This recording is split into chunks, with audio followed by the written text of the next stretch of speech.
Hi, and welcome to my YouTube channel. In this video, we'll be starting the second chapter of the Python Fundamental series. So without further ado, let's get started. This section of the Python Fundamental series is going to be about control flow. Programming really isn't all about memorizing syntax. Instead, it largely deals with logic, and this is known as the control flow of a program. Today, we're going to be introducing conditionals and loops, which are the two basic parts of control flow. So firstly, conditionals. You can think about conditionals as computers making decisions just as we humans would. For instance, if it's snowing, then our action would be different than if it is sunny. And in programming, this is known as conditionals. We use conditionals when we want our programs to evaluate conditions and change their behaviors, known as their flow accordingly. In Python, conditionals are done using three keywords, which are if, elif standing for else if, as well as the last one, else.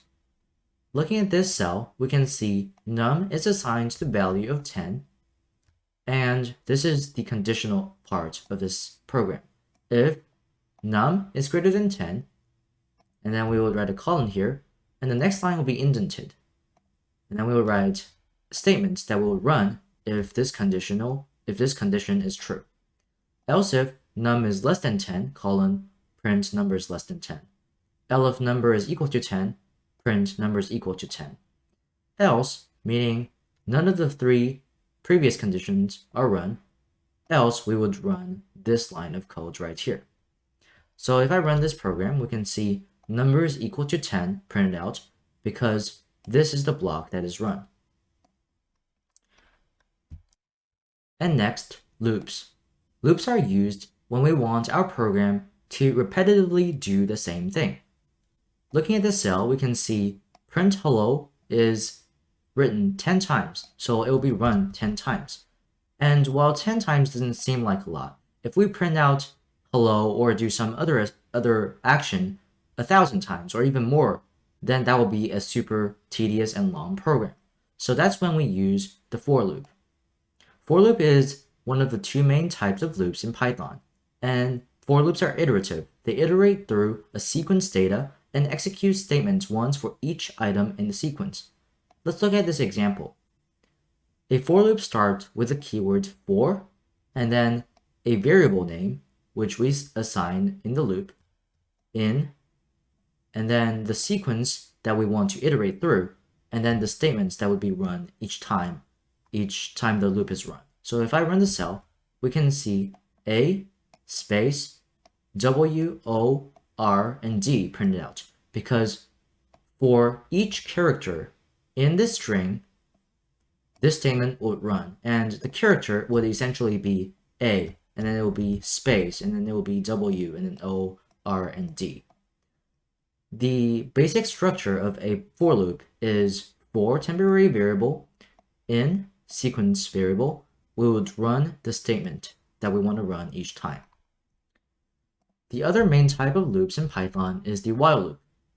While for loops iterate through a sequence and execute statements for each iteration, while loops run statements as long as a certain condition is satisfied. We can see in this cell, count is assigned a value of 0, and then this is the while loop. So the while loop starts with the keyword while, and then a condition, and then the statements. While count is less than 5, colon, print count, and then we want to increment count by 1. So if I run this cell, we can see the numbers 0 through 5 printed out. Because the first time the loop is run, we would evaluate 0 is 0 less than or equal to 5, yes, so those two statements will be run.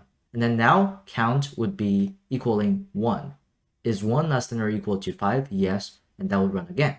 Up until count is assigned the value of 5. Is 5 less than or equal to 5? Yes, so this would run, and then count is incremented once. So count would now be 6. Is 6 less than or equal to 5? No, so that time this block would not be run. To summarize the lesson today, we talked about Python conditionals and loops. Don't worry if you don't fully understand these concepts yet, however, because this lesson is simply meant to be an introduction to those topics. In the next few lessons, we'll dive deeper into each and explore more about each concept. And that will be it for the introduction to control flow in Python. As always, feel free to leave any comments down below. Thank you for watching, and I'll see you in my next video.